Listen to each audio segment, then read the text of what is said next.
সাথে আনার কি দরকার ছিল? গীতা, ওকে চলে যেতে বল। মনে করার জন্য আমরাই আছি। সেটা বলতে ডাকছো সেটা বলো। কেন ডাকছো তোমরা আমাকে? রিদিতা, শুধু শুধু কিন্তু ভয় পাচ্ছিস। একটা সিগনেচার দিয়ে বাইরে চলে যা, ঝামেলা করিস না।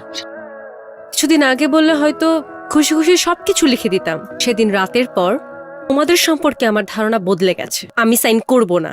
সাইন করবি না মানে? অবশ্যই সাইন করবি। সাইন না করলে কিভাবে করাতে হয় ভালোই জানা আছে। আর তুই কি ভেবেছিস এই ছেলে ওকে সেভ করবে? দিন ওকে আমি তোর পাশ থেকে সরাবই, তখন কি করবি? আর এক পাও সামনে না। এই ছেলে, এই আর সামনে দাঁড়িয়ে কথা বলছিস? তুই জানিস কত টাকা দিয়েছে তোকে? দ্বিগুণ দিব। সরে যা এখান থেকে, যা এখান থেকে। তুই হয়তো টাকা দিয়ে দুনিয়ার সবকিছু কিনতে পারবি, কিন্তু বিশ্বস্ততা না।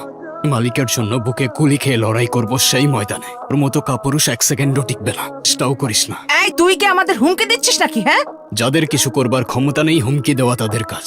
আমি আলটিমেটাম দিচ্ছি, বোঝান আপনার ছেলেকে। নিয়ে খেলা করলে ধ্বংস অনিবার্য।